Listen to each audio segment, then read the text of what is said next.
पुढची आणखीन एक महत्त्वाची मोठी बातमी आता आपण बघणार आहोत। केंद्रीय गृहमंत्री अमित शहा यांच्या मुंबई दौऱ्यादरम्यान सुरक्षेमध्ये मोठी चूक झाल्याचा प्रकार आता समोर आलेला आहे।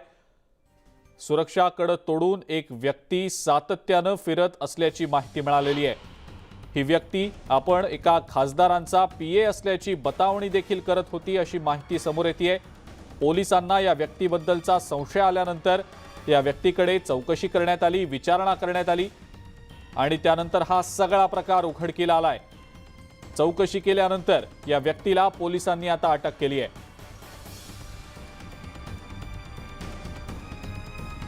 खासदाराचा पीए असल्याची बतावणी करत ही व्यक्ती केंद्रीय गृहमंत्री अमित शहा यांचं सुरक्षा कड तोडून त्या भागामध्ये फिरत होती। सुरक्षेमध्ये ढिसाळपणा झाल्याचा प्रकार समोर आल्याचं आता बोललं जात आहे। या व्यक्तीबद्दलचा संशय आल्यानंतर पोलिसांनी या व्यक्तीकडे चौकशी केली, त्याबद्दलची विचारणा केली आणि नंतर हा सगळा प्रकार उघडकीला आलाय।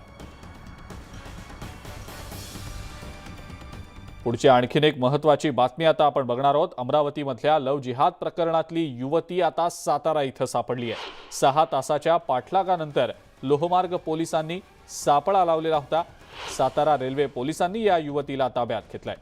अमरावतीमधली ही युवती कालपासून बेपत्ता होती। मैत्रिणीनं दिलेल्या माहितीवरून ती सोहेल शहा नामक एका युवकाच्या संपर्कात होती। खासदार नवनीत राणा या प्रकरणी आक्रमक झाल्यानंतर पोलिसांनी तातडीनं पावलं उचलली आणि यानंतर सोहेल शहा याला पोलिसांनी ताब्यात घेतलं। यानंतर पोलिसांनी या मुलीचा शोध घेतल्यानंतर ती रेल्वेनं सातारा इथं जात असल्याचं आढळलं। सातारा पोलिसांशी संपर्क साधत या युवतीला ताब्यात घेतलं गेलंय। या युवतीला साताऱ्यातनं आणण्यासाठी आता अमरावतीचं एक पोलीस पथक रवाना झालेलं आहे। एसपी रेल्वेज तसेच एसपी सातारा त्यांच्याशी आम्ही संपर्क साधले। मी स्वतः त्यांच्याशी बोलले आणि त्यांना आम्हाला ट्रेन नंबर पण माहीत नव्हता। थोडीशी माहिती होती की ती ट्रेनमध्ये प्रवास करत आहे आणि पुढे साताराच्या दिशेने जात आहे। पण त्या दोघे युनिट्सच्या आणि त्यांचे अधिकाऱ्यांचे आम्हाला खूप सहकार्य मिळालं आणि एका तासापूर्वी मला सातारा एसपी साहेबांचा फोन आला आणि त्यांनी सांगितलं की त्या मुलीला आम्ही सुखरूप ताब्यात म्हणजे आमच्याकडे घेतलेले आहोत।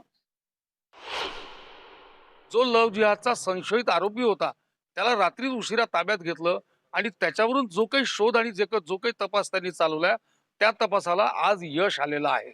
काल रात्रीपासूनच त्यांना सुगावा लागलेला होता आणि मुलगी प्रवासामध्ये होती। मुलीला साताऱ्याला पाठवून पुढे तिथून गायब करायचं अशा तऱ्हेची यंत्रणा होती।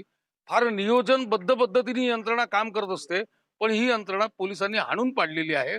पोलिसांना शोध लागला, पोलिसांना सातारा पोलिसांनी मदत केली, अमरावती पोलिसांना, रेल्वे पोलिसांनी मदत केली आणि या सगळ्यांच्या माध्यमातून ती मुलगी सुखरूपपणे आता साताऱ्याला सुरक्षितपणे पोलिसांच्या ताब्यामध्ये आहे।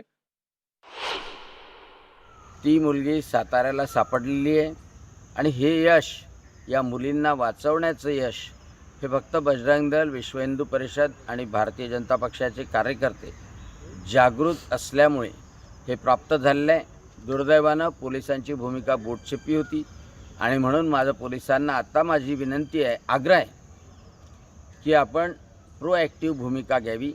या मुलींचं संरक्षण झालं पाहिजे याची भूमिका घ्यावी।